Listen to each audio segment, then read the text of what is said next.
पिंजरा पिंजरा रे कसला पायगुण घेऊन आलायस?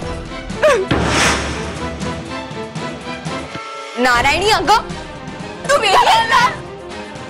काय करतेस? नारायणीच्या मूर्खपणामुळे ना या गावातली सगळी माणसं या घरातल्यांपासून दूर होणार आहेत। ते ओजसला सांगितलं पाहिजे, बाबा रे लवकर लग्न कर तिच्याशी आणि घेऊन जा या गावात। पटकन ये तू, इथे सगळं तुमच्या मनासारखं होतंय आणि माझ्या एकटीच्या मनाविरुद्ध होतंय। या सगळ्याला जबाबदारी ना फक्त हाय, म्हणूनच मारायचं मला। नारायणी बस, चुका तू केल्या त्यावर पांघरून सुद्धा तूच घातलंस आणि आता तेव्हा त्या चुकांची प्रायश्चित करण्याची वेळ आली ना, तू त्याला त्रास देतेस नारायणी। काय झालं आनंद?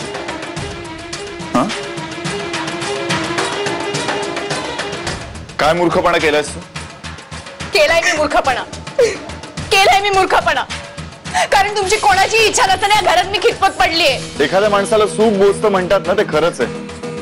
आणि नारायणी तुला तर सवयच आहे संशय घ्यायची, त्यामुळे तुझ्या बाबतीत हे होणारच होतं। म्हणून तिने माझ्या कानाखाली मारली। हो मी उचलला हात तिच्यावर। वीर मला माफ कर, वाटलंच मी तिची माफी मागते। मला असं नव्हतं करायचं। सगळ्यांचा रोष पत्करून मी तुझ्या पाठीशी उभी आहे ना, तुझ्यासाठी, तुझ्या बाळासाठी। तरी तू का अशी वागतेस नारायणी? अगं तू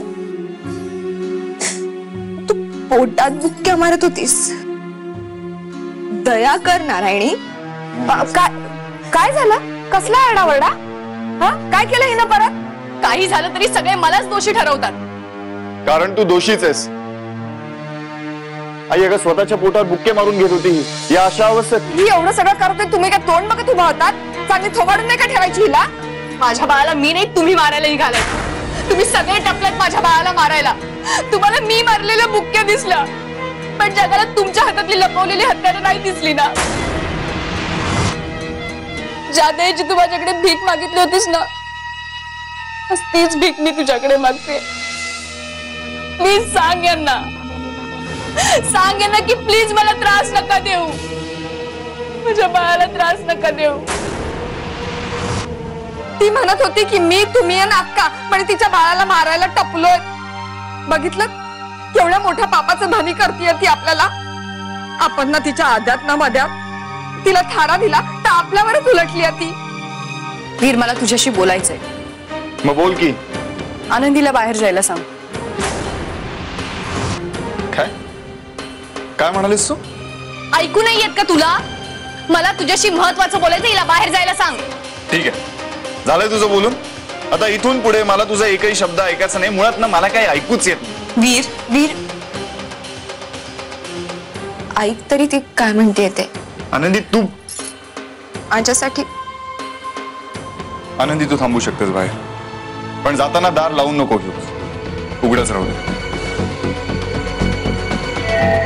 वीर तुला जो काही त्रास द्यायचाय तो दे मला, पण मी ओजसशी लग्न नाही करणार।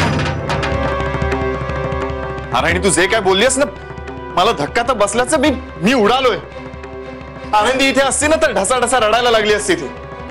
वीर मी खरं सांगते, मी ओजसशी लग्न नाही करणार। मग काय करणार आहेस तू? तुझ्या पोटातल्या बाळाला कोणाचं नाव देणार आहेस? माझं तुझ्यावर खूप प्रेम आहे वीर, प्लीज माझा स्वीकार कर।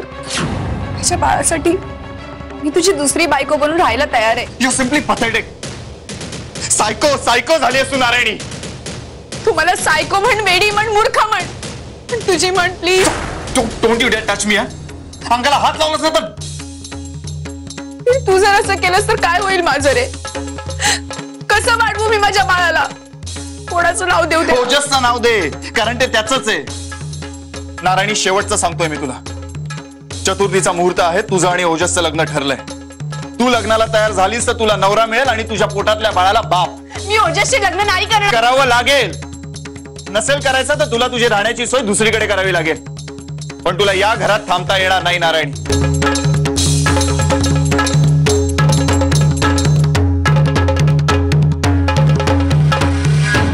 पिंजरा